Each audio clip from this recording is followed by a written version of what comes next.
Dominique Moisy, bonsoir. Vous êtes conseiller spécial de l'Institut Montaigne. Vous publiez Le nouveau déséquilibre du monde, le monde d'Obama à Trump aux éditions de l'Observatoire. Donald Trump qui fêtera demain ses 100 jours à la Maison-Blanche. D'abord, Dominique Moisy, on nous avait quand même annoncé la fin du monde avec Donald Trump. La bonne nouvelle, c'est que le monde, y compris les États-Unis, ils sont toujours là, quoi. Oui, c'est une bonne nouvelle. Alors, on est surpris par ces 100 premiers jours de Trump. D'un côté, dans le style, le président est fidèle au candidat. Il continue à être imprévisible, excessif. Il fait des tweets plus surprenants les uns que les autres. Alors, juste un mot sur le style. Est-ce qu'on peut s'y arrêter 2 secondes? Est-ce que ce style est en phase et plaît à ses électeurs et à une partie de la société américaine qui est lassée du politiquement correct qui, dit-on, avait envahi les sphères politiques à Washington? Très certainement. C'est une des raisons pour lesquelles il a été élu. Il est l'incarnation du populisme américain. Il parle comme nous, disent ses électeurs.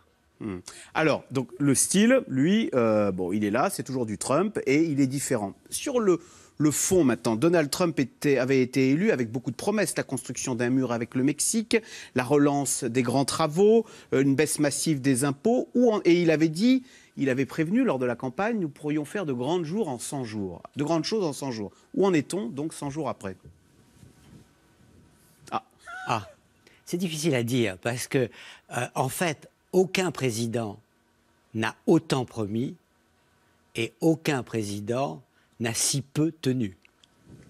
À ce point. À ce point, surtout compte tenu de l'étendue des promesses qui ont été les siennes. Il serait cruel de rappeler devant nos spectateurs, téléspectateurs, ce qu'avait dit Donald Trump des 2 premiers jours où il allait être au pouvoir. Tout allait changer immédiatement.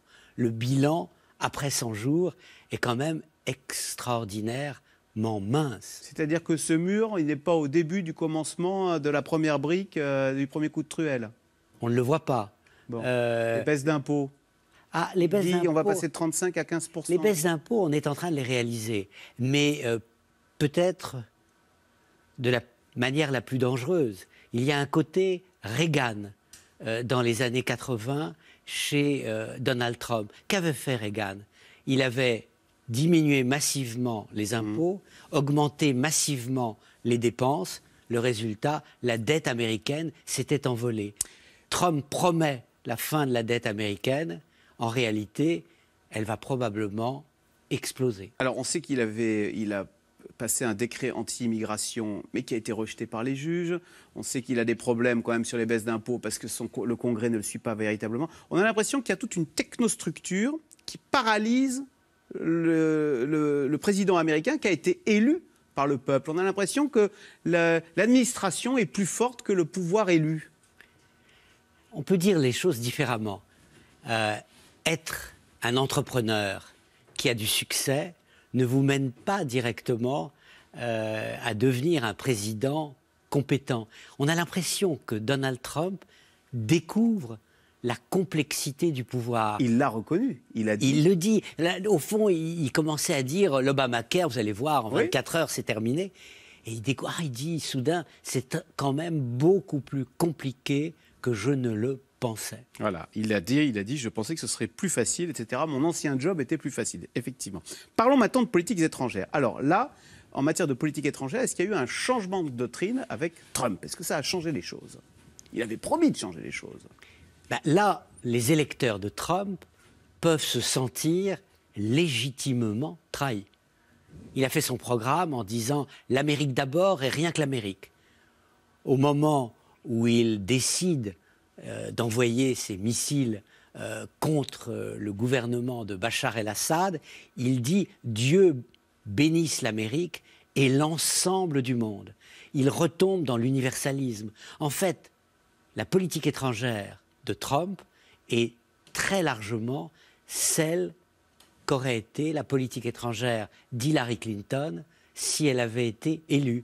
Le style, bien entendu, d'une nature très différente. Mais qu'est-ce qu'il fait? Exactement l'inverse de ce qu'il a promis. Il a dit « je vais me rapprocher de la Russie ».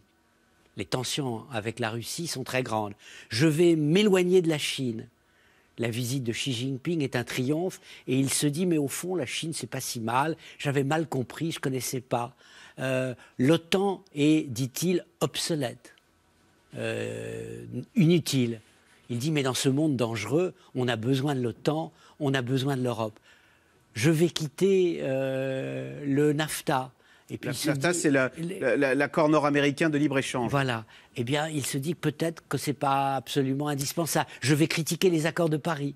Oui. Là, au fond, peut-être les accords de Paris. Il veut rester dans les accords sur le climat. Donc, il fait exactement l'inverse de ce qu'il a dit qu'il ferait. Comment l'expliquez-vous, cette volte-face? Et que finalement, il ait la même politique que ses prédécesseurs?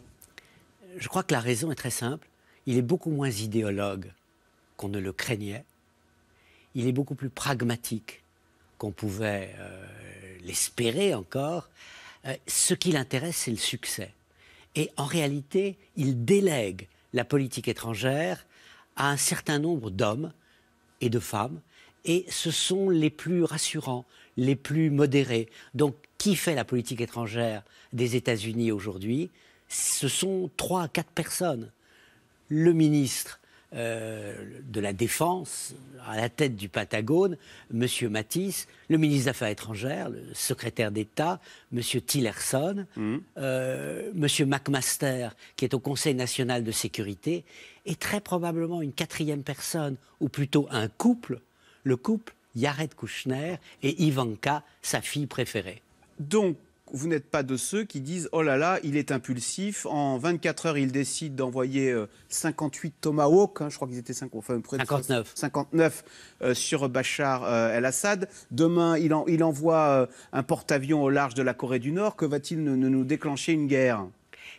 Je n'irai pas jusque-là, parce qu'en réalité, il a une approche très militaire de la solution des conflits. Ce qui est absent dans ses priorités, ce qui est absent dans sa vision, c'est une stratégie diplomatique. Il n'y en a pas. Je suis le président des États-Unis, je vais vous montrer que je fais la différence.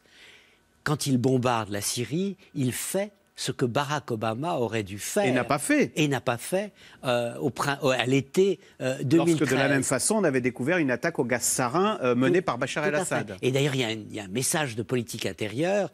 Moi, je suis un homme fort, moi je ne recule pas. C'est l'Amérique shérif alors? C'est le retour du shérif, mais le retour du shérif qui est en continuité avec ce qu'aurait été la politique étrangère d'Hillary Clinton. C'est ça le paradoxe. Au fond, vous avez un personnage inclassable, improbable, imprévisible, qui reste dangereux et qui se situe quand même sur le fond dans la continuité de la politique étrangère des États-Unis depuis des décennies, universaliste, interventionniste. Donald Trump n'était pas le candidat des Républicains, ce n'était pas le premier candidat, personne n'avait misé un copec à ses débuts. Est-ce que vous feriez un parallèle sur l'irruption soudaine de ce personnage dans la politique américaine? Et de la même façon, en France, nous avons eu les 2 grands partis de gouvernement qui ont été balayés au premier tour. Est-ce qu'il y a des ressemblances dans la dynamique qui nous amènent, ces choses neuves, à la tête de nos États? Oui, il y a une ressemblance au niveau de la dynamique et une différence totale au niveau de l'incarnation. Aux États-Unis, le personnage qui sort de l'ordinaire, c'est Donald Trump. En France, c'est Emmanuel Macron. D'un côté, quelqu'un qui n'est pas contrôlé, de l'autre, un être passionnément modéré. Dominique Moïsi, conseiller spécial de l'Institut Montaigne. Je rappelle votre livre, Le nouveau déséquilibre du monde, le monde d'Obama à Trump, aux éditions de l'Observatoire. Merci beaucoup d'être venu sur le plateau de C'est-à-dire. Vous restez avec nous tout de suite. Bruce Toussaint, c'est dans l'air. Emmanuel Macron, pris à partie à Amiens par les salariés de Whirlpool, mais aussi critiqué pour sa soirée à la Rotonde, le soir du premier tour. Quel est le poids, l'importance de l'image dans cette bataille du second tour? C'est dans l'air est intitulé ce soir, Macron-Le Pen, le choc des images.